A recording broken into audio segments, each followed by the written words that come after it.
Hey guys, and welcome to the Working Money channel. So Best Bitcoin Memes here, posting this, a short story about money. I think this wraps it up. I think, in a nutshell, this is really all you have to know. First, it was $10 in gold coin payable to the bearer on demand. If you had this $10 note, you could receive gold coins if you transferred this in, if you traded this in for gold. Then it became this, will pay to the bearer on demand $10. So it's a promise to pay the bearer $10. And now all we see on the $10 note is simply $10. This is what we say it's worth. You better take our word for it. If you don't, too bad for you. But we can print as much of these as we want anyway, so it doesn't really matter. I thought that was kind of funny, so I thought I'd share that with you guys today. This is a funny tweet thread here with a bunch of memes and stories about the US dollar and money making, money printing, 500 plus years of world reserve currencies. That's the other thing. The US hasn't always been in a position where the US greenback has been the world reserve currency.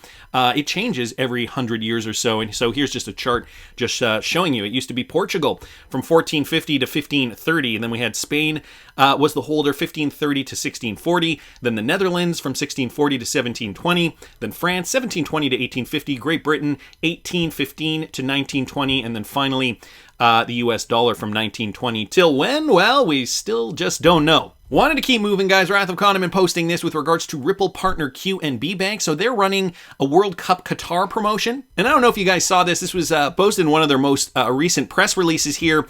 They actually outline Ripple down here. The eligible third-party funds transferred are regular international fund transfers. Ripple and direct transfers excluded through QNB mobile or internet banking platforms. So they do mention that any direct transfers will be excluded for this particular promotion. However, it does mention Ripple. So that to me means that they are currently using RippleNet. Just a little tidbit here, just demonstrating that they are in fact using it and that they did actually have to mention in the contest rules that you cannot actually use Ripple for the transfer in that particular case.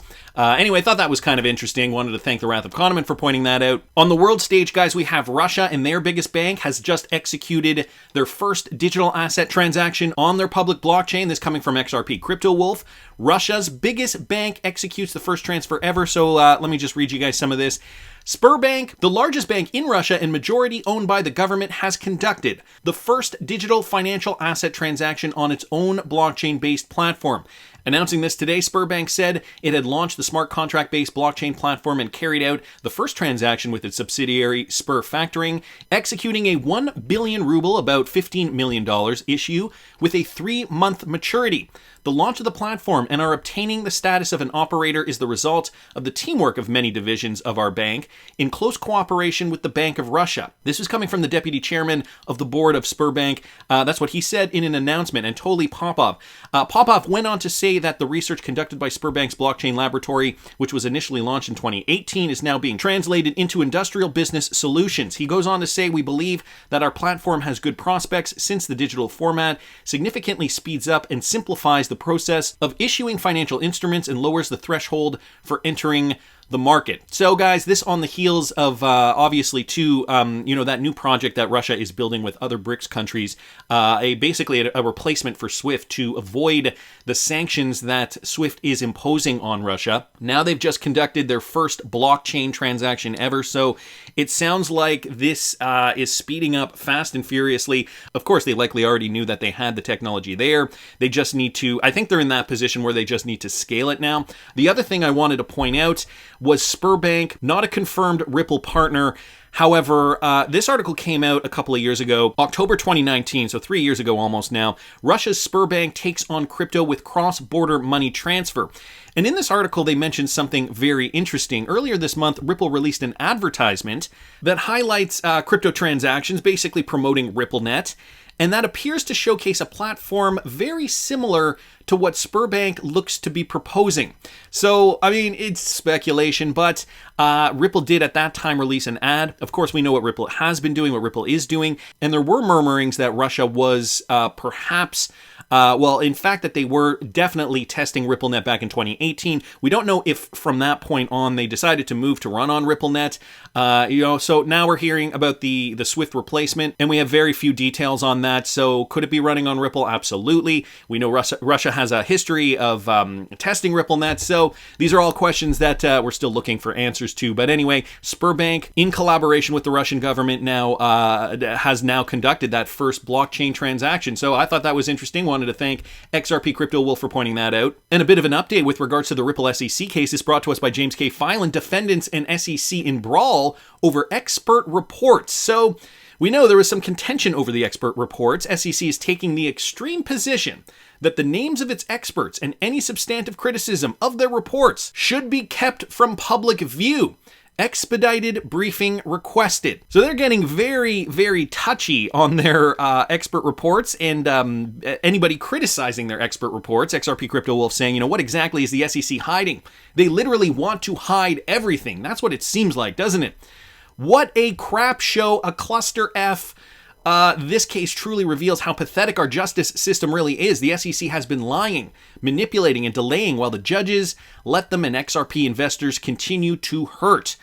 So this is just the latest news here. I thought that I'd bring to you guys. It was funny, I forget where I was reading it, but somebody in the XRP community wrote something to the effect that, I think it was actually John Deaton. I was reading a tweet by him, and he was saying how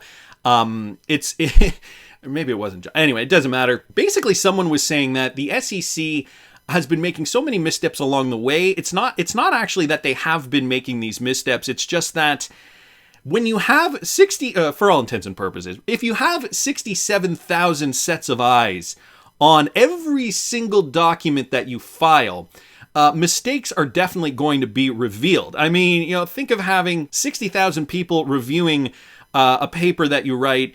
People are going to find mistakes all over the place, more so than if you had one person review a paper that you wrote. So the fact is, the level of scrutiny right now on the SEC is probably unprecedented. I don't think that there has been any case in the history of the SEC where they've had this many people so interested and reviewing their cases, scrutinizing their filings. And so this is why possibly it's not that they're so incompetent, it's just that the level of incompetence is being revealed and being brought to light because the XRP community obviously feels very passionately about this particular lawsuit. So, they're taking this extreme position now. They don't want the names of their expert witnesses to be, they want them to be kept from public view. I think that's because the XRP community has been pressing down, foot on the gas, making sure that they stay honest.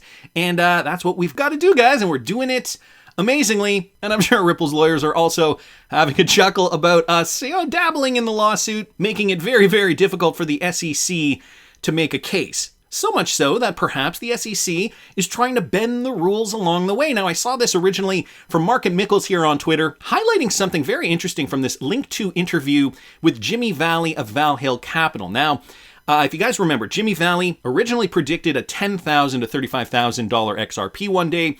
He has recently revised that prediction. I just did a video on that yesterday. I will link that video up here in the top right-hand corner for those of you guys who missed it. And in the original clip of Jimmy Valley talking about his original prediction, okay, this was from back in February of 2020. He was talking about this idea that the SEC lawsuit would actually probably conclude in about 3 months. And of course, we know that was February 2020, and that prediction was way off. But at that time, he had a reason to believe it, and it was because the state of XRP being sold to accredited investors. He thought at that time that there wouldn't be an issue because there were so many accredited investors in the time in question that were buying the XRP that he thinks that Ripple thought to themselves, okay, this is probably fine. We're going to get through this because we're not breaking any kind of rules. I'll let Jimmy Valley explain it here, guys, in this clip posted by Link 2. The leaked ETHgate timeline mentioned during this interview with Jimmy Valley can be found here. So they link the original interview that they did with Jimmy Valley. But here's a clip. I want you guys to listen to this. It says, it sounds like you're saying that every transaction around the world in XRP is a securities violation of Section 5 of the Securities Act.